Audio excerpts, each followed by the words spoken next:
I know we're live, and we may have to start without Pastor Lydia, and I will tell you how pleased we are that you can be here tonight, Dr. Buzanko. Am I saying that right? Your Yeah, you got it. And I think your topic is just wonderful. This is such an important topic to us right now, not just because we've been dealing with COVID now for over 2 years, but because I'm so concerned about the children in my life. I see so much anxiety everywhere I look, and so I'm so anxious to hear what you have to say. Before we really get started and I let you introduce yourself, I'm just going to let everyone know that this is our Coping Live Talk. We are number 89 now, and every time I hear that number, I just kind of shake my head. I can't believe we've been on the air that long. But I appreciate Pastor Lydia starting this, and Scott, her husband, right alongside of her. And when they started, it was just so charming. It was about how to cope with the pandemic right back when we were in the beginning of this. And we progressed a long way, and we've talked about a lot of different topics now. And they invited me to be a part of this conversation. And it has been such a blessing for me. I have met so many wonderful people. I have learned so much during this time, and I'm very appreciative of the opportunity that we've had here to be together. So what I would like for you to do, please, if you would, Dr. Buzanko, just introduce yourself. Let us know a little bit about your history and what you'd like for us to learn tonight. And then we always have questions that we would like to ask along the way. So please, and is there a way, Scott, can we turn down the music just a little bit? It's pretty loud on my end.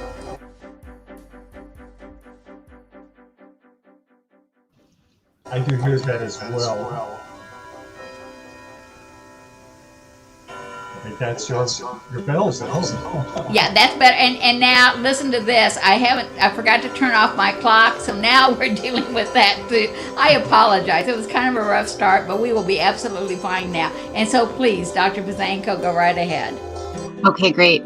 Yes, I'm Dr. Caroline Bozenko. I am the clinic director at Family Psychology, where I've been doing that I've had the clinic for over 10 years, but I've been working with children for over 20 years. I am a registered psychologist, and mostly I do some assessment work, but mostly working, especially with COVID, lots of families with kiddos, children and teens who are quite anxious. And I've seen a whole gamut of every new diagnoses I hadn't even heard of before COVID. Anxiety is definitely on the rise, that's for sure. So it's a timely topic. Oh, Candy, it looks like you're muted. I'm so sorry. One of the things I have noticed, and I caught you saying the words, it is on the rise. I've noticed it so much. I have a 14-year-old grandson that really was very anxious as a small child, and I've seen him grow up with this, and he's much better now, and I've asked him about how he's coping. So that is one thing I've noticed, but yet I have great nieces and nephews, and they seem to be doing well, and I've heard people say, yeah, but they're on medication, for anxiety, and I really do wonder about what is happening to us, and if you could explain what you think was a precursor for all of this and why it's happening, or I'd love to hear your thoughts. Yeah, for sure. I don't know if it's possible to turn down the music. It is still pretty loud. It is very loud, and I'm sorry. That's distracting to me and making me sound stupid, and I hate that. And so if we can do that, I know that Scott and Lydia are working on it, and often they are able to get out that sound. Dr. Lydia, help us. Are you able to remove the music's playing rather loudly? Can you turn it down, please? I'll keep talking. Hopefully we'll get the music fixed. Yeah, anxiety was on the rise even before COVID came. We've been seeing a lot more. It was kind of going into epidemic mode anyways, and then COVID hit and it's increased exponentially for, 800%. There's so many different reasons. There's so much stress, and I think that's one of the things that I talk about, where every generation has its own stress. Parents and school and world events. But this generation, our Gen Z kids, it's quite unique because they have at their fingertips access to the world, and it's a crisis saturated world that's just increased exponentially since COVID. And so we see a huge rise, even from 2007, when the smartphone was first introduced, a huge rise in depression and anxiety. So there is a huge correlation with screens and social media, and our kids just have access to all of these things. And so there is a lot of connection there. I mean, it's not to say that we haven't had stress in previous generations, but certainly our kiddos today are more anxious than even sick inpatient adults, 50 years ago who were in psychiatric wards. We're actually seeing this huge increase. And a lot of it just does have to do with, I wasn't going to get into screens, but since I'm there, that's definitely a huge piece of it. Social media, there's a constant comparison, and it's actually isolating kids even more. I know through COVID and school closures, parents were giving their kids more access to screens and thinking, oh, it's their way to stay connected, but it's actually not. It's actually more isolating than it is connecting, unfortunately. So that's part of the problem. I mean, with school closures, schools are so important for not just learning, but just social emotional well-being and structure and routine and being able to be with other people. So I think that there was a lot of lost opportunities. And then if they're staying home, there's a lot of stress on the families as well, because now they're playing multiple roles of, parenting and doing their work and trying to teach. And now they're making 3 meals a day and cleaning up. Fortunately, things, are a little bit more back to normal, but anxiety doesn't go away on its own. It just keeps getting worse. And so it's really important that we are managing, which is why I'm so happy that we're doing this podcast, because it really is an important topic and we want to be able to help our kiddos sooner than later. It's amazing how... Go ahead. Now, I was just wondering, just to kind of go along with what you're saying, would you say then that a parent needs to limit the screen time?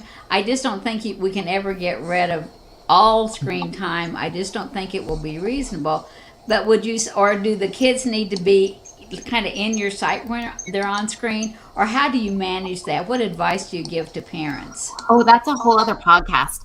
I could go on forever about that one, but I gotta say, I have a daughter who's in high school and she has 0 social media. I'm lucky because she never had it in the first place. I think it's going to be really tricky if you do have kids who have cell phones and iPads and social media to take it away. It's going to be a lot harder. We just don't have those in my house. So I'm very fortunate, that it's not been a problem.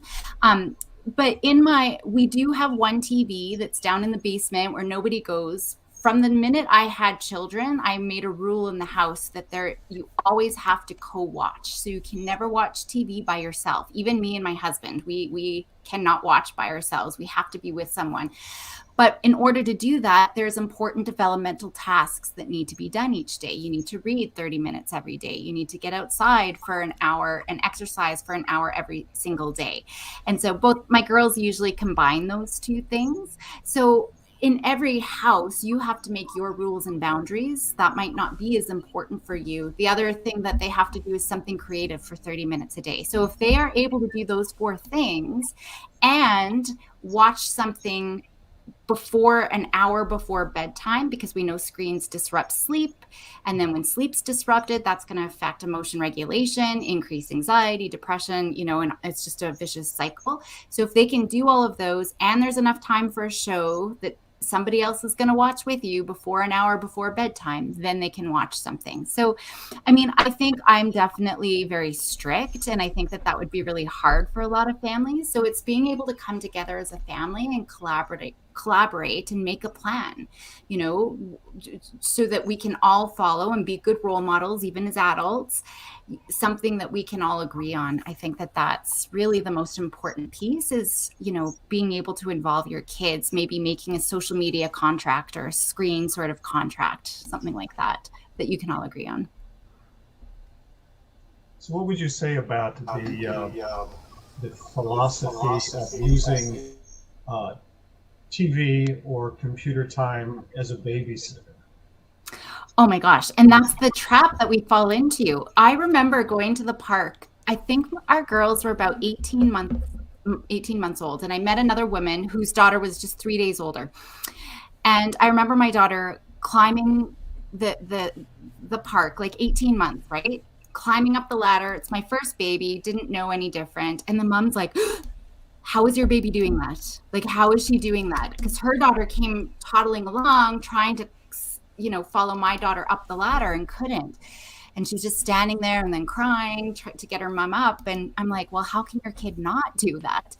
And she fell into that trap of, I give her the iPad because I need to go shower, or I need to just make dinner, or I just need to keep the peace, right? And from a very young age, kids are getting their devices. I mean, there's stuff now that you see the little baby seats with an iPad that they can just be plopped in.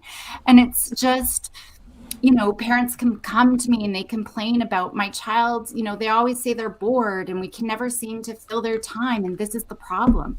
Screens are so stimulating to the brain. It's like drugs. It affects the brain just as quickly and just as fast as cocaine. And so, of course, nothing's going to be as stimulating unless they go skydiving or, base jumping or something like that. So picking up a book, are you kidding me? That's not very fun.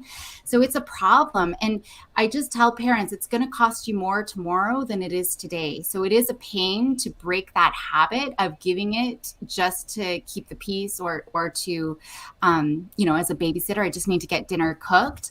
Get them involved, right? Maybe there's something that they could be doing, getting them, even just helping with important tasks. That's so important developmentally that they're contributing, and that's going to help with anxiety that I'm doing something important. Let them help make dinner. But my youngest one, when she was 3, she made fennel pork chops. I thought they were going to be disgusting. She just made it out of her head. But it can turn out amazing. It did turn out amazing. So it's just looking for ways in involving your kids. And getting them to do other things. And yeah, it's going to be a lot of work now, but it will help later on too. And the anxiety piece too. I mean, just getting back onto that, we need them to have lots of different experiences, because anxiety makes them stick within a very narrow range of activities. And so if all they know is screens, it's going to be a fight to get them to write, to get them to go out and try new things and see new people. And yeah, there's lots that could be.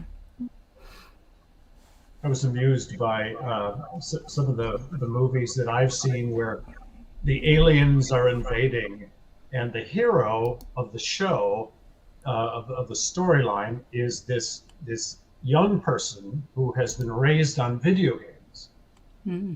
And they get behind the console of the weapons system or whatever it is, and they obliterate the aliens because they're so talented at these shoot 'em up video games. So Hollywood kind of seems to reinforce this notion that, oh, this is a good thing. Yeah. And maybe it's not. Yeah. I just watched a movie last night too, where the cop was driving and his partner's like, how are you doing this? And he's like, Grand Theft Auto. That's how I learned to drive. So it is reinforcing. Yeah.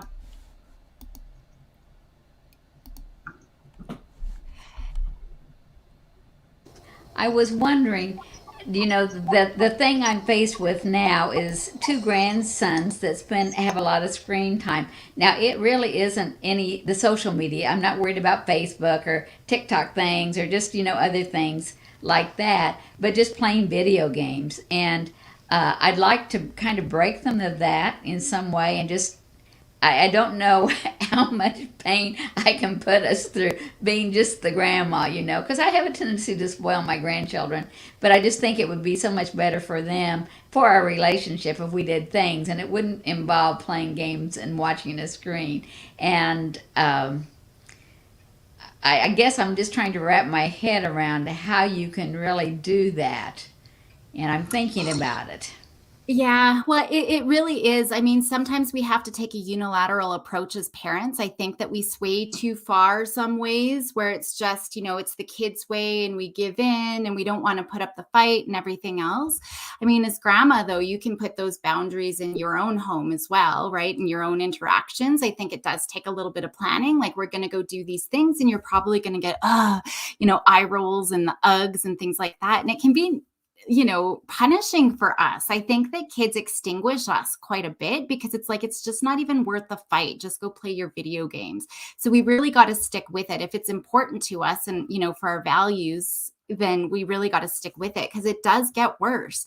And, one of the things I was going to talk about today was some of the traps that we fall into that make anxiety worse. And this is one of them where we are letting them, play their video games. And sometimes we're, for whatever reason, but a lot of times, they're avoiding other things. Those other things might be challenging things or boring things or whatever. And they get all, frustrated with. So they're never learning to cope with having to deal with boredom.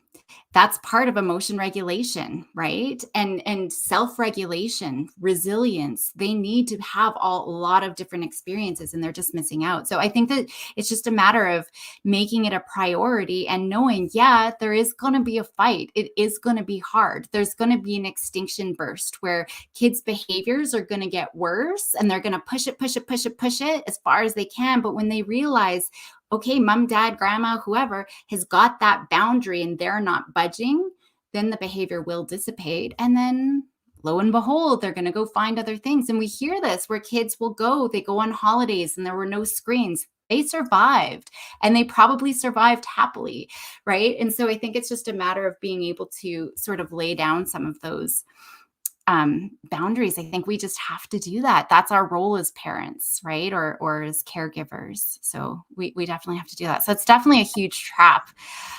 There's lots of others. Should I go into some of the other traps that we fall into? I'd love to hear that because I'm going to try to be strong. You're encouraging me, and I need that because it's hard. You hit the nail on the head. It's really hard. But we've always tried to do the experiences. We want you to have experiences and try not to spoil them so badly, but try to do things with them. And with my two oldest grandchildren, it was so easy because I was 10 years younger, but now I'm older and it's not quite as easy as it was. So I'd love to hear about the other traps that I'm sure I've fallen into myself. Yeah. Well, there's definitely like lots of opportunities is huge. Even, I mean, now that with COVID, it's really hard, but my little one wants to go on an airplane because she's never been on an airplane by herself to go see grandma and grandpa. That's huge. We drop her off at the airport and she's got to, she is young enough. There is still someone there who will kind of guide her to the other side, but she's going to be by herself. That's a huge sort of developmental task that she can undertake. Pretty much anything we do to make our kids feel better usually makes anxiety worse. So one huge one is reassurance. It's okay, kiddo. Nothing's going to happen. It's okay, kiddo. There's no such thing as monsters. Nothing's going to happen. That's a huge trap that we fall into because I've actually seen OCD, obsessive compulsive disorder, develop because of reassurance, because kids are going to come back and check and check and check. Are you sure it's okay? Who's going to be here? What time are you going to be home? Can you check my heart? Is anything wrong with me? It's just, they're just questioning, needing that reassurance. As soon as we reassure them, they become dependent on us. And so they're never learning those coping skills on their own. And we create this dependency trap where they're always going to have to come back to us to seek that reassurance. Same thing too, that's kind of the biggest one, really. And what if something does happen? I've actually had parents say, it's okay, kiddo, I locked the door. No one's going to break into the house. Everything's safe. And then the house got broken into. We can't guarantee certainty. Maybe with monsters we can, but still, it's still a trap.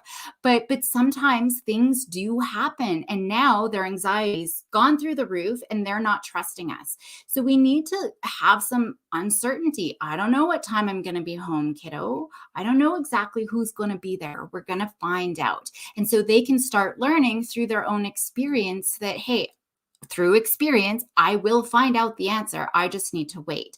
So that's a big one. Things like be careful. This is a big one, right? Oh, you're climbing too high. Oh, you're too high. Come back down.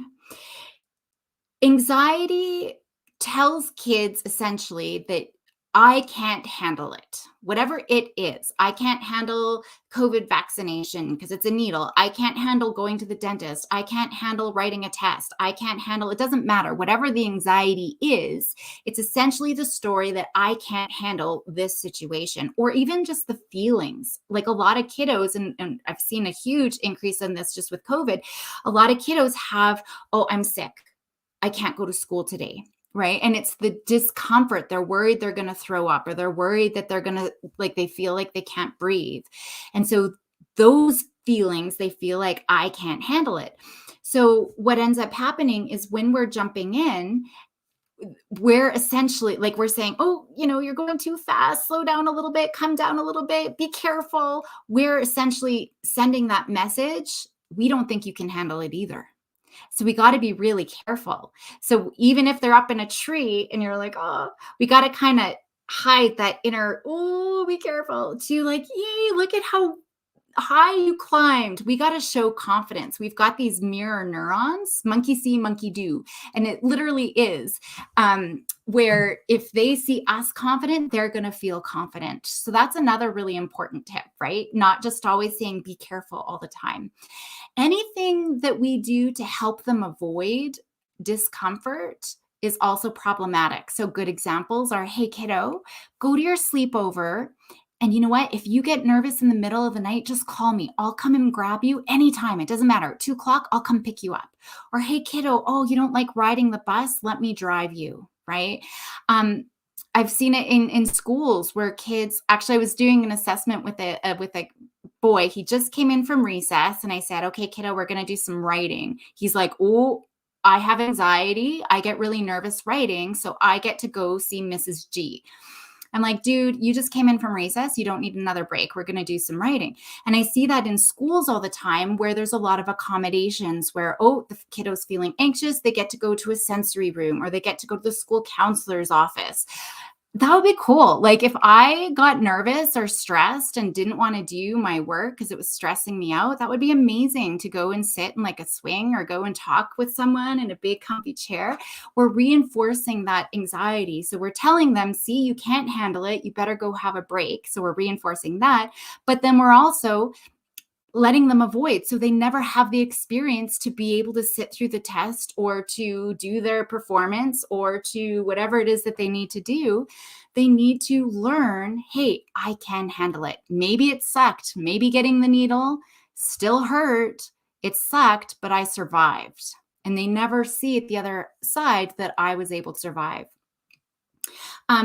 Being too strict, too critical. And it's not even just like, you need to always do this. It's not even necessarily that. It's just, hey, Sally, can you just put your shoes away? Hey, Susie, remember, like, you forgot to do this. Hey, Johnny, go sit down. Johnny, do this. Johnny, do that, right? And that can be really anxiety provoking too. They just feel like, 95% of what every adult says to them is some sort of corrective feedback. They're not feeling very successful. But then we also have this, we've built this society. I think there's this shared delusion that you have to have the best grades to get into the best schools, to have the best job, to be happy. It's the only way to be happy. And that's it's a shared delusion. And so these poor kids, when I went to school, if you were valedictorian, wow, like the world was your oyster. But nowadays, it's not just good enough to be the valedictorian. You have to also be the team captain and the athlete of the year and have the top grades in every class and the valedictorian and volunteer. Like you have to be the best at absolutely everything to ever have a hope. And it's so hard for our kids. There's just so much stress. So, I could go on and on. There's so many different traps that we fall into, but the biggest thing that I see is just the dependency. What are you doing for your kids that they could be doing by themselves? If they can handle a phone or like a screen, they know how to do their laundry. They can work a laundry machine, right? And so we got to make sure we aren't doing things for our kids to make them feel better or to avoid situations.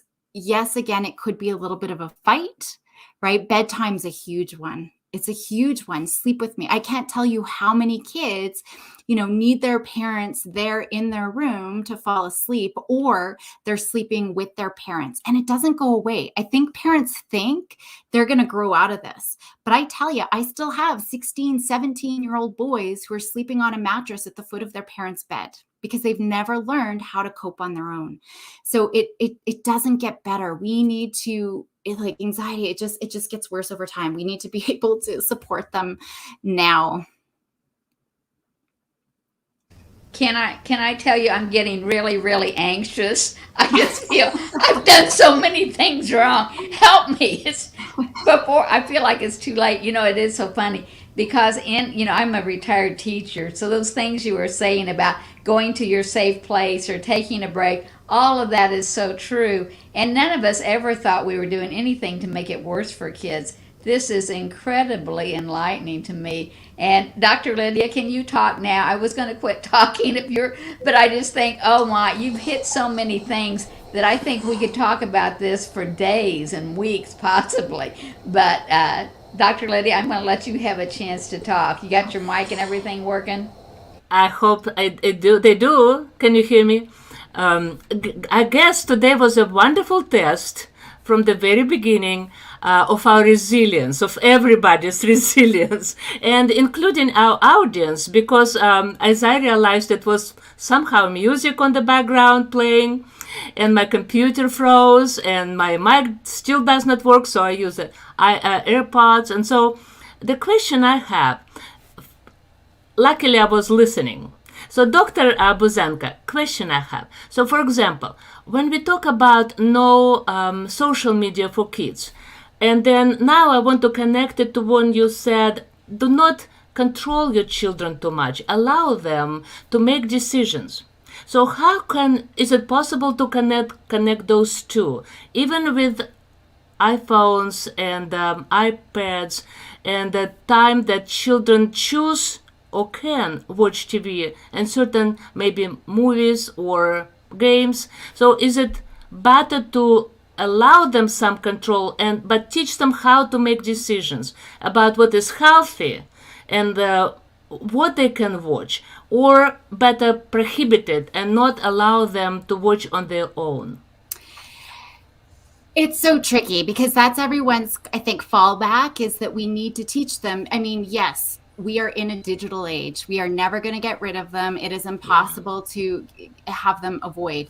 However, they cannot self-regulate. And so this is one place where they need to have boundaries. And so I always tell parents, you got to know what your red lines are. Those are your non-negotiables. And I think screens really do, screens really do have to be one of those things, because even as adults, I think, I don't know about you guys, but I see even adults who will get onto social media and then 3 hours later, they're scrolling. Even adults can't really self-regulate. They purposely, if you watch all the documentaries and know much about even just the they are so addicting, and they were made to be addicting. That was Steve Jobs, quote to everybody is, you got to make this as addicting so nobody will put it down. And it became this beast that even people who created Facebook didn't even realize, what the likes was going to do.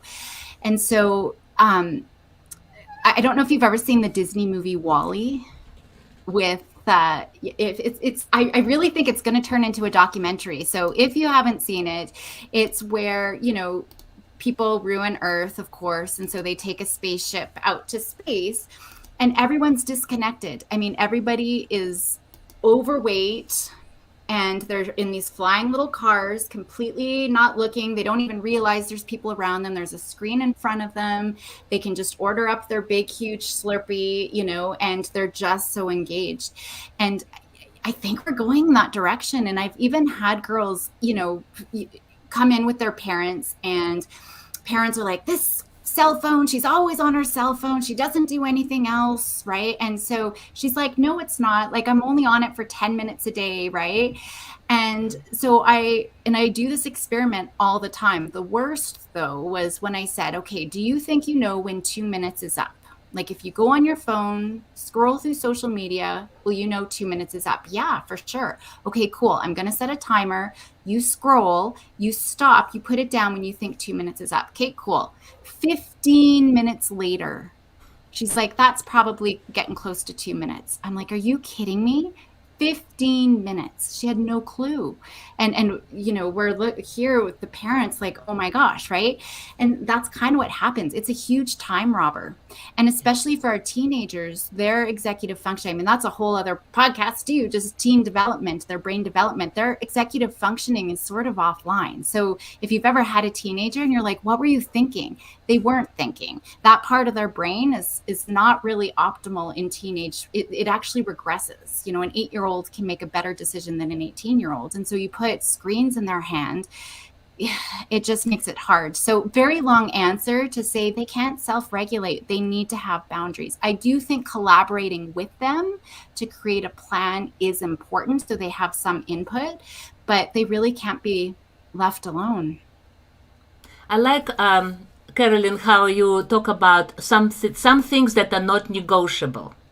I think it's crucial. And since I grew up in Russia and we had only 2 TV channels, and one of them was useless and was working only 3 hours a day, so we had only 1 channel practically, and it was all ideology. And so we kids have maybe had like 10 minutes, 15 minutes of a cartoon time. And then maybe on Sunday some children's educational program. And I can compare it with the life here in America, how much more time we had. Mm-hmm. We had more time to read, play. So you're right, absolutely right. Boundaries, and not criticizing any parents, of course, but it's a good invitation today. I hope people hear it, to change things. But I want, since today we are talking about taming anxiety gremlins, I want to connect all these movies and everything that we talk about with anxiety. Because I mentioned where I grew up. I know that Scott's family, his sister, lives in Alaska, and you live in Canada. Mm-hmm. And so they have 6 children. There is no social media in the family, right, Scott? Yeah. I have a family in France, 4 girls. And their father is from Algiers. He's a Muslim, so there is no social media, even TV in the house when we visited them, and nobody died. And I envied, in a way, looking at children playing chess with their father every day. They talk about math and they study math. And so I thought, wow, what a valuable time between parents, not actually between, but with parents and children both. So question to you, does TV and social media have anything to do with our overgrowing anxiety? As a nation? Yeah, okay. Yeah, absolutely. Globally. It's funny, I went right before COVID, I went to Southeast Asia and we went to remote villages. So my youngest daughter and I, just the 2 of us went, and we had to walk 3 days to this really remote village. There was nothing. They didn't have running water. They had a rain barrel. So that's what we had to use to bathe ourselves, and nothing. And but went into one little cottage, and it was literally just bamboo kind of thrown up next, on top of each other. Little baby with a phone in her hand. I'm like, you have no technology, no running water, nothing. Nobody was speaking English, but there's this little baby with a phone in her hand. So globally, yes, it's definitely increasing. And I mean, I could spend an hour just talking about why, all the reasons, but like I said, at their fingertips, they can see, things, the brain, kids' brains can't really process information. So this is just one example where they can see a tsunami happening on the other side of the world. Their brain has a really hard time being able to associate that that's not going to happen here. So I've had kids, there's no tsunami ever going to hit Canada, not where we live anyways. But terrified to go by windows because they're terrified, a tsunami is going to come hit. The brain has a really hard time to process that. Plus everything that social media does, that I can continue to go into. So yeah, unfortunately, there is a huge correlation, and it's just stimulating. Even just watching a TV show or shoot 'em up show or anything, it's just so stimulating. So then that affects our ability, like it affects our arousal level, it affects our ability to sleep. And so it's just kind of this vicious cycle. And it makes us go into autopilot. And autopilot is problematic because our prefrontal cortex, so that's our rational part of our brain, its job is to help dampen the emotional brain, to say, it's okay, hold on, no monsters, you're cool, right? Like, just not a big deal, everything's okay. But screens, that's one of the things that takes our prefrontal cortex offline, and it just spins its wheels. And so then the emotional brain just can take over. So yes, huge correlation. And it's true, because it's a certain frequency and certain even light spectrum that affects, but the simple thing is a change of those screenshots constantly with the speed. And it stimulates the brain in a way that even without images, without the content, like tornado or tsunami that you mentioned, yes, it causes and kind of exacerbate our anxiety that comes from other areas of life already, and including children. So I want to pick up on what you just said about children brain, pick up all these events that happen maybe on another side of the globe as it is happening right there with them. You know, you don't have to go too far. And Scott is my husband, he knows.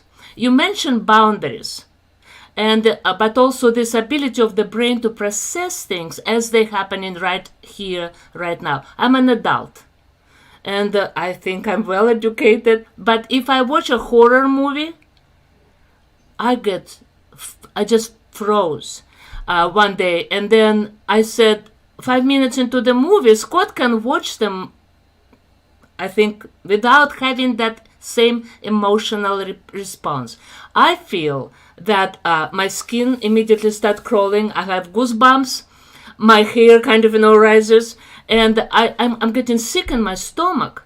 And I said, finally, I don't have to watch it. Remember? Scott was kind of, well, maybe even upset. But I said, I cannot watch movies like this. I stood up and left the room.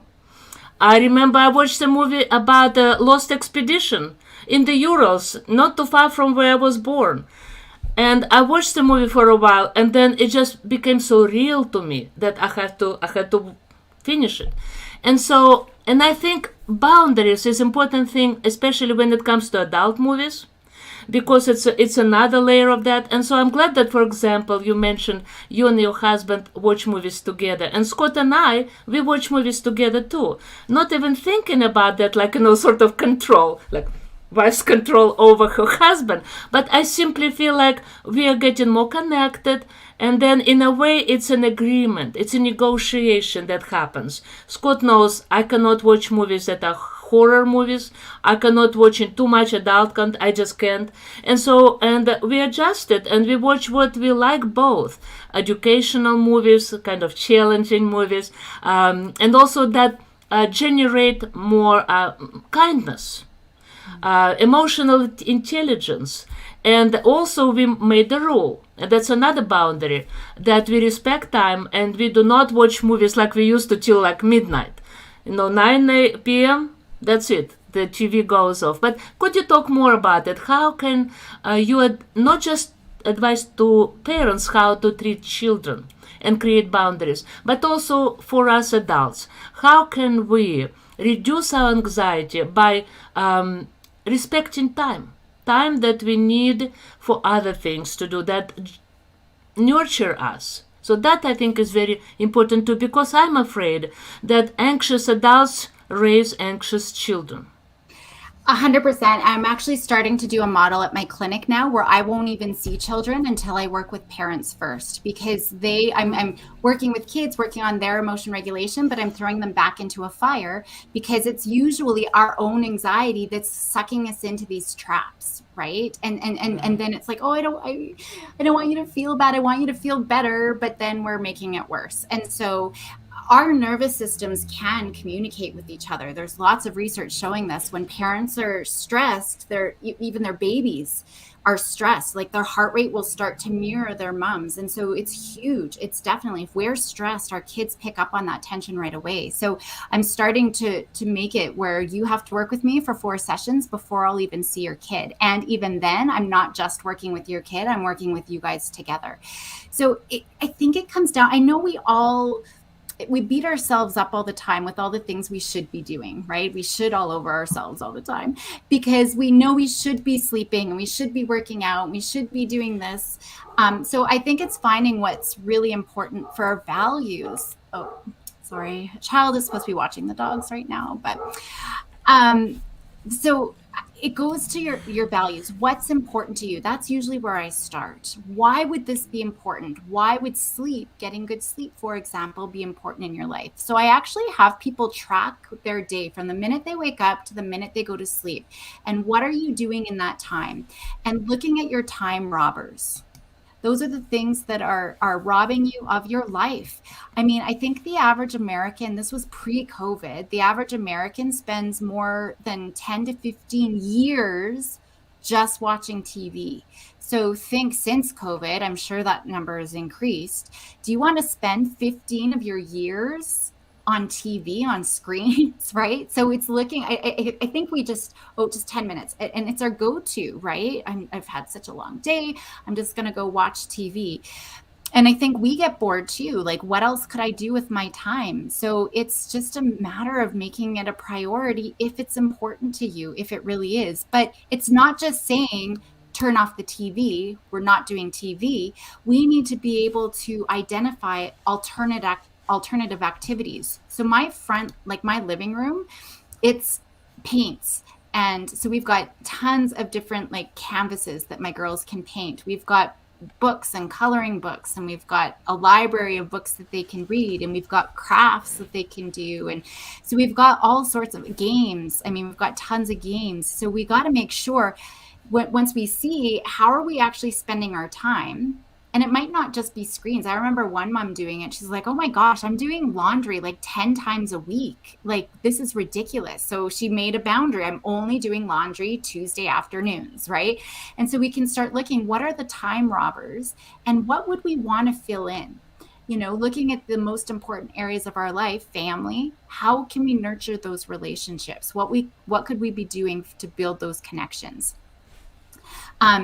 Faith, spirituality, or even just your philosophy of life. How can you fulfill that? You know, if education or career, what could I do even just an hour a week or half an hour a week to fulfill something there? So it's looking at those important areas of your life. And for me, creativity is so important. Creativity, you know, to help with anxiety, we got to get out of autopilot. We are in autopilot most of our day. And just a quick, easy example of that is if you've ever opened up a bag of chips and you take one and then all of a sudden the bag is gone and you're like, where did the chips go? And it was you, right? You just weren't paying attention. You just ate the whole thing. That's autopilot. And that is really problematic for anxiety because we're shutting our brain off to the rest of the world, essentially. So doing something creative, so that's always in my bag of tricks of things that we could be doing. You're very mindful. You're not in autopilot. You are there. You're paying attention to what it is that you're drawing or coloring or even baking, cooking, you know, doing those types of things. So that's really important, you know, a good place to start. Even just paying attention once a day to your morning coffee or having one little piece of chocolate, you know, and being able to enjoy that, being more and more grounded in your body and being mindful is important because that's going to be helpful to recognize when anxiety shows up and how to respond effectively to anxiety when it does show up. But if you're an autopilot, that anxiety is just going to carry you away and you're going to ruminate and just get stressed. That's a wonderful, wonderful illustration how we stop paying attention. So mindfulness is a wonderful skill, and it's also a coping skill. So when we talk about resilience, without starting somewhere, we cannot get to the point when we can say honestly that, yeah, I know how to cope. I have at least a few coping skills. But when the stress falls and something happens like COVID, then people get lost because it's already too late. So where do you recommend us to start? So people who watch us today, where do we start? Because I'm sure people already spent 15 plus years of their entire lifetime watching TV. And so I think Scott and I probably will sit down tonight and have a conversation. It's like, how many hours do we spend in front of the screen? But so how do you start this conversation in the family? Yeah. How do you start doing this kind of assessment? I think there's 3 different things that you could do, just depending on what your focus is. So the first, like I said, track how you spend every minute of your day from the minute you wake up. Do that for a week just to see where could you insert something meaningful, even for 5 or 10 minutes, just small little changes. I think that can be really helpful. And this is for parents and for adults for them to do. Another one is to look at your habit loop. And what I mean by that is there's some trigger. It could be something stressful that's happened. So it could be a situation, a person, something has triggered you. You're stressed out, leads to some behavior. The behavior could be zoning out on Netflix. It could be opening up a bag of cookies. It could be screaming at your kids. What is that the behavior that's a result of that trigger? When you do that behavior, you're rewarding your emotional network. So in the moment, you might, eat a chocolate bar and you're getting that hit, that comfort, right? Or when you yell, that's pretty stimulating to your emotional brain too. It's rewarded. And guess what? As soon as we reward that emotional brain, we're going to fall back into this vicious cycle of anxiety. So it's being able to wake up between that trigger and your behavior. And so that's another thing I say, you can kind of track that. Okay, this trigger leads to this behavior. If I can wake up and not automatically respond, automatically react in that moment, that's where we can start making a change. And so I would say do the opposite. So if you yell, maybe you're going to whisper. And it's okay. It's going to take some time for you to realize, oh, shoot, I just, yelled again. I just fell back into my habit loop here. That's okay to retroactively go back and be like, it wasn't helpful. And the more we can identify that wasn't helpful, what would be a better response, we're going to start teaching our brain again that there's a better way. There's something else. Eating that chocolate bar really isn't helpful. In the short term, it might feel like it's helpful. Yelling at our kids in the short term might feel like it's helpful, but it really isn't. I think for kids, though, if you're parents, the one thing that we need to do, just going back to some of those boundaries, is identify one thing that you are doing for your kid that you wouldn't do if anxiety wasn't a problem. And one thing that's kind of disrupting the family. So I'm going to use sleep as a great example, okay? Because sleep, it disrupts. If your kiddo's sleeping with you, it's disrupting your sleep. It's just going to be an ongoing problem. And so this is where parents can take what I had said earlier, that unilateral action. We have zero control over our kids' behaviors. Okay, we have zero control, but we have control over how we're going to respond to them when anxiety shows up, right? And so we can start saying, kid, I love you. We love you so much, and we're not willing to do this anxiety anymore. And we're going to take a stand against anxiety. So we're not letting you sleep in our bed anymore. We love you.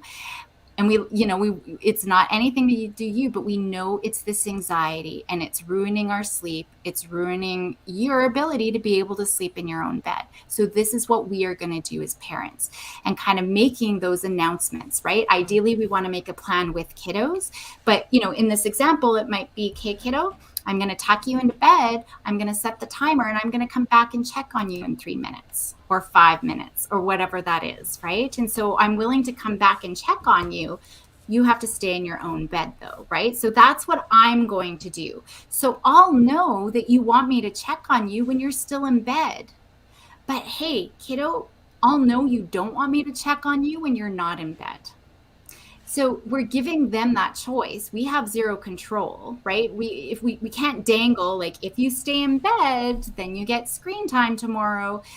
they're never going to think about their own behavior. They're just going to think, well, we're jerks, especially if they get out of bed. And now we say, well, it's no screen time. Sorry, we're taking that away. They're never going to think about their own behavior. So it's really focusing on what we do have control over. So I think, that's kind of 3 big things to think about, but it's really a matter of finding out what's most important for you. The only other thing, just to start bringing some mindfulness in, is maybe as a family having a mindful moment where we're just going to say, okay, everybody drop into your body. What does your left elbow feel like? And think about it. Can you feel your left elbow right now? Mine's kind of tingly. I can feel it on the sweater, or like on the arm of my sweater. So just being able to drop into your body, that's going to be really helpful. I mean, there's obviously so much more that we need to do, but that's the first sort of step. Even it's not sitting and doing meditation. It could just be, okay, everybody, what does your nose feel like right now? Right? And even teenagers, they'll roll their eyes and they'll be, but they'll do it. So I think that those are things, little things that we can start doing. I think the one big thing, though, that I didn't mention yet was, and we need to have anxiety. Anxiety doesn't go away. And so by telling our kids to calm down or just breathe or relax in the moment when they're feeling anxious, is telling them that these feelings are bad. But we can't do that because it's not going to go away. And they're going to feel like something's wrong with them when they don't feel that anxiety go away. So that's why mindfulness is really important. Mindfulness and acceptance is, oh, anxiety, wow, you're giving me chest pains today. Okay. You're here, you decided to show up today, but you know what? I'm still going to do the podcast. So come along. It's like the unwanted party guest, right? Come along. Oh, you're so annoying, but whatever. I'm still going to do the podcast, right? Or, oh man, you're really making me sick today. Well, guess what? I still have to do my test, right? It's kind of, that's why mindfulness is important. Not that we're going to ruminate and go into that worry bubble. It's about, oh man, you showed up. That sucks. But I still got to do what I got to do. And that's where we got to get to, right? Even though I'm feeling this way, even though it's really uncomfortable, I still have to have this conversation, or I still have to do this thing, that I'm expected to do today or whatnot. So a lot of information. I'm sorry. I'm just that was huge. That's very good. Very good. But I wanted to tell you how much that last comment helped me. Because, I told you I had a grandson who has anxiety. And when I asked him about it, he says, I still have anxiety, but I know I have to just go ahead and do things anyway. And I can calm myself down and go ahead.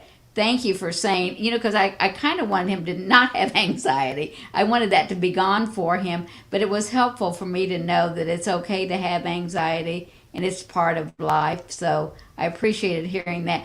Given me so much to think about. Oh my goodness. You've had lots of really good information. I really appreciate it. Good. I'm glad. Oh, it looks like you're on mute.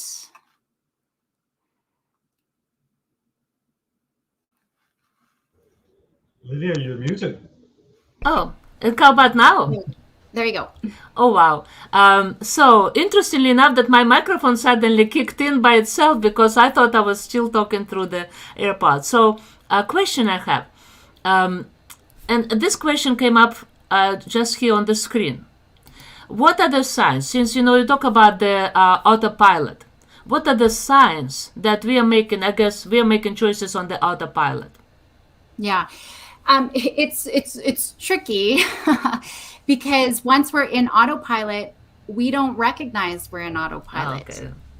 We don't recognize it. And that's the problem, right? We are so, you might have be driving and then all of a sudden you're at your location. You're like, oh man, we're here already. I wasn't even recognizing it. That's the problem. It shuts off. Literally, it shuts off our brain. So we don't realize it until afterwards. Now that we've eaten the bag of cookies, we feel sick. There is a point. So here's the thing. Our brain can't tell the difference. So I'll just use the cookie example, from wanting that first cookie to the point of your sickness. The brain can't tell the difference. Both times it's going to light up and say, give me more. Now, there is a point in there, probably when you get to the second or third cookie, where your brain's like, okay, I've had enough. But usually by then we're in autopilot. So we miss that information. And that's why with anxiety, it's such a problem. We miss the information that our brain is to tell us, hey, not a big deal. You're safe. Everything's okay. Our brain misses that information. We go into autopilot. So guess what? We only see what our emotional brain wants us to see. It's very, very narrow. And so then we miss that point, and that's why we get caught in those loops. So in a way, what you say that our brain wants to see the cookie. So something that is actually not good for us, prohibited in a way, but we get out of control. And so what you say, and I hear it, that the brain in a way just focused only on that pleasure, which can be a cookie, TV, a social media, whatever it is, right? Yeah, when we're not mindful, when we're not being mindful, that's what happens. It goes into default mode. Mm-hmm. How did you establish such a healthy balance in your family and healthy boundaries that your children accepted? I think it was my own anxiety. I remember the first day my daughter went to preschool and there was a computer and all the kids ran to this computer and they grabbed the mouse and they started using the mouse. And my daughter, like, I started crying because I'm like, she doesn't even know what a mouse is. She doesn't even know what a computer is. I'm like, what have I done? But I am so grateful that I didn't introduce her. I'm lucky enough that I literally started young, that we don't have, like, I've got my work computer and that's it. You know, if they need to check something, they're checking on my computer and I'm with them, you know, checking something, because my daughter's in high school. So, she sometimes needs to borrow the computer, but I think that's just it. We just had firm boundaries from a very young age. From the young age. But how about school? So when do they use computers at school, and especially during COVID lockdown? So did they study from home, or you do the homeschooling? Yeah, they did. So I brought my laptop from work so that she could do her school at work. So yes, they definitely had a lot more access on the computer, but I still had lots of rules about no games. If they wanted to go on the computer outside, I do assessments. So at work, I've got iPads, and in the summertime, I brought them with us so that they could make movies. So they were using it as a camera. So I found new ways for them to be able to use these things. So that's it. They didn't know anything else other than turn on the camera. And so, like, in their mind, that's what an iPad's for. It's like just another camera. So they definitely did, but we had to put limits. And so that was the thing for school, and we're going to have counters, right, for what you can be on in school. But then that's it. Come 4:30, you are off. So if you have homework, you get to do it in the morning, but 4:30, it's off. So that's your time, either before classes start or at the end of the day. Fortunately, my girls are pretty high athletes, so they're pretty competitive. So they're at the rink most days out of the week. We don't even have time to be on the computers. And so I think that that's been a saving grace. I tell a lot of parents, actually, get your kids on a team. Because just for the socialness, the social aspect, feeling like they belong, it doesn't matter what's happening at school. That's one of the greatest protective factors for kiddos, especially when it comes to stuff like ADHD and anxiety and things like that, is getting them on a team. So, but we also have a chart where we have different expectations. When you're 16, these are the things that you have privileges for. When you're 18, these are your privileges. And I think that that's something that has been really helpful for a lot of the families that I've worked with. Even I remember one girl, 12, she wanted to get earrings all along the top of her ear. And it was just a fight. And it was a power struggle. And so once mom created this chart, you know, when you're 16, you can talk about different piercings on your body. Just talk about.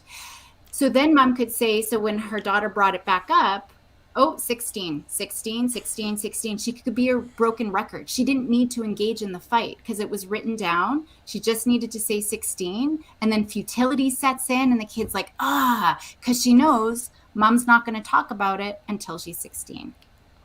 That is perfect, I think. And it's also parallels your system, how you, for example, say, I will check on you in 10 minutes. So it's kind of you stretch the time and you teach people, children, that I will come back. But it's no control, it's simply accountability. They know mom will come. And I think it also teaches children to value the time. So pay attention to the time that adults often do not use as kind of a measurement of life. But also, I want to jump from this to us adults. Because anxiety is coming from many, many sources and areas of life. But also, when we find ourselves not sleeping, overeating, yelling at home, yelling at children, getting behind in our plans for the day, and many, many, many issues, heart rate, mental fatigue, memory loss, so lots of things. We don't even find time maybe to go for a walk because of that lack of mindfulness. But so coming back, connecting actually, social media, our phones, and all the emails that we get during the day. And what we do, we take our devices, right? I'm not talking about Scott and I, but I'm talking about adults, many adults, including me many years ago, when I will take my device to the bedroom and place it on a charger next to my head. And what happens is, so we start checking. I found it even like, maybe I have some emails. Oh my goodness, I have this and this coming. And guess what? Then it's like 3 a.m. and the mind is so excited about processing all this information. And especially if you find some upsetting information, or maybe you find out that, oh my, I did not complete this job, I did not do that. So what does it do to our anxiety that is already as high and maybe like pouring through our ears and our eyes? So where is that devious cycle that is controlling our life? So we talk about children. I will check on you in 10 minutes. Who will check on us adults? Yeah. Who will give us that boundary, kind of a frame? And that's exactly what I was saying before, where we cannot even self-regulate as adults, especially when it comes around screens. And there is this FOMO, fear of missing out. And studies have shown, even having your phone in your room turned off, your brain is still going to be thinking about, what am I missing? What am I missing? What am I missing? And it does. That's where we get sucked into autopilot, right? Yeah. And for all of us. And so it is about making firm boundaries. Again, I've always been a stickler. There's no screens in your bedroom, period. The minute we get home, our phones go onto the kitchen counter. We still have a landline phone. I don't know why, but it goes there to get charged. So if you need to check it, you can come back, and check it. I do have firm boundaries. I actually on my phone have, I don't check voicemail. So if you can call this person, if you need to get in touch with me, if it's an emergency. And then emails, I only check emails at a certain time. And so yesterday, I didn't get your email until right before I was popping in here. I'm like, oh my gosh. Good for you. That's what I thought. I probably should have checked, but it's because I only have a short window that I give myself to check emails, because I could spend a whole day getting lost in them. And I missed that window yesterday. I was doing teachers convention. So a full day I was presenting actually on anxiety. And so I missed my email window, and I've got very firm boundaries. So sorry, I didn't get to check it. I had to check today just to get the link to make sure I was coming on here. But, I think that it's so hard because we've got, again, this expectation. Oh, somebody emailed me, I must respond right away. You don't have to respond right away, right? You really don't. But there's this pressure, and kids definitely feel that too. Oh my gosh, I just texted my best friend. Why isn't she responding? Oh my gosh, she must not be my best friend anymore. Right. And it's literally been 20 seconds. Yeah. But there's just that kind of what you were saying before, even just the frames per second of cartoons. We have a society where everything is on demand, commercials. If my girls had to sit through commercials, they're like, what is this? Or even just in a movie, we watched an old movie where the credits were before, it was 5 minutes of music and credits. And they're like, what are we watching? I remember my daughter calling my grandpa, so her great grandpa, and there was a beeping, beep, beep, beep. And she's like, the phone's broken, his phone's broken, but it was call waiting. she just didn't know, or not even call waiting. It was busy signal, right? So now we've got call waiting. We could immediately just put someone on hold and go. It was just a busy signal. She'd never heard that before. So I think that just like everything is on demand, even cartoons. I mean, I grew up with Hercules and He-Man. It was like da da da da da, super slow, and then SpongeBob came onto the scene, and I don't know the numbers, but it was something like 10 seconds per frame or something, and then SpongeBob came and it was like 10 million per second, bang bang bang bang. It's just always switching. So I think we just have the society, so it's a matter of we just have to set our environment up for us to be successful. Our brain is not set up for willpower, and I think that's the trap that we fall into. We think we should have better willpower, but when we've got especially screens and technology, it cuts any willpower off. And so we just need to make sure we're setting up our environment. Well, thank you. I think this is an excellent advice. First of all, keep your phones somewhere on the counter, kitchen, another room, like we started doing now.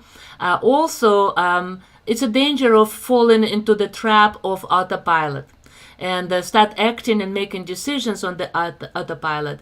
And also what I think is essential is that we are not designed for that speed of life, for that thought processing, information processing, and especially having all the gear, all the cell phones and the computers. We need to learn and make ourselves to step away from the screen. I've learned it the hard way, since my whole job is connected to social media and research and everything, but it's a discipline. It's hard because I think we humans have a tendency we want to be superhumans, and we believe that we can multitask, we can learn everything we want, and we can remember everything until we cannot. So when our minds start kind of sleeping, when our memory starts sleeping, and when our sleep completely disappears. So again, anxious parents raise anxious children.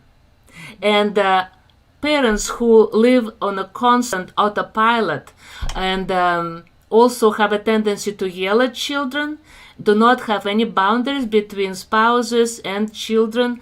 And so that it's a kind of a straight line to disaster. And that is hard to unload at one point, right? So again, you said start with kind of mindfulness. Analyze yourself. Where are you? What else do we need to watch and pay attention to before we get closer to the end of our podcast, Dr. Buzanko? Oh man, there's so many. Like, I don't even think we can even talk about it all. Rushing reinforces anxiety. So if you're rushing out the morning, that's your kids won't be able to learn. If you're like, we're going to be late, get out, get your shoes on, get your lunch, blah, blah, blah, blah, blah. Like there's so many different things. And so I think it's just going back to that. If you're feeling anxious, you need to stop, take a step back, go for a little walk, think about, how can I come back and present? Because if they're going to school stressed, if you're going to work stressed, that's going to affect the rest of your day. No learning is going to happen. So, I think the big thing that where I usually get the buy-in from parents is saying that you are inhibiting your child's brain development by falling into these traps. Right. And I think it's the heartstrings that usually pull us into those traps. So it's being able to really recognize that. So, I mean, there's so many different things. There's no way we could ever talk about it. I have a whole course that's 30 hours long just on, some of these things. Absolutely. But I will share the website that you have. You have two websites that your way to help parents. And there are so many, so I will put both on the screen so parents can find your website and simply just connect with you. And I hope we can invite you again one day to talk about other. We haven't even got to my worst habit right now is I have to have instant answers. That I don't abuse going on social media, but a little question pops in my head. I got to get out my phone and look up the answer. I do that constantly, and I don't know what you would say about that, but it's just, the answer probably isn't critical, but I have really gotten bad about that one. So, And- and I know I so appreciate all the time you've given us today. Thank you so very much. No problem. Yeah, and that's the other problem with it, right? Anxiety wants comfort and it wants certainty. And you get certainty. Like my daughter's, hey, Google, yeah, what's a fever?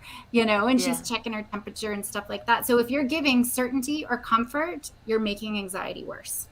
Absolutely. And another thing is that our children who are now, if they are growing to become anxious adults, then that will be another generation that we affect now. So we are responsible for our grandchildren anxiety and how successful they will be in life. But we can take success as a growth professionally on the professional ladder. But success is not that. Significance is what we are looking for, that they become mature adults, that they're healthy mentally. And then they, in their turn, they will be raising their grandchildren and grandchildren. So that's a huge topic. But thank you, Dr. Buzanko.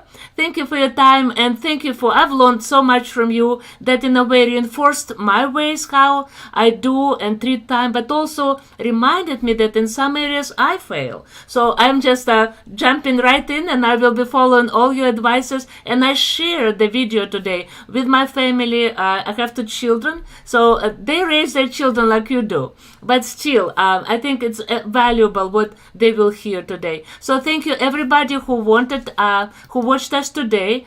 We have another comment here. Super interesting, Lynette Barr says. Super interesting video. So much to consider about using TVs, phones, and etc. Thank you so much, Lynette. And then she thanks us all. Thank you, Dr. Buzanko. Thank you, Candy. And thank you, Scott. What a wonderful conversation. And again, when we start working on anxiety, then at the same time, we increase our resilience to difficult situations and kind of develop our coping skills. Am I right? Absolutely. Yes. Thank you. Thank you very much, and have a wonderful evening. And I have so many questions. Oh, Scott has something to say. No, just saying thank you, and wonderful. Bringing everything to me.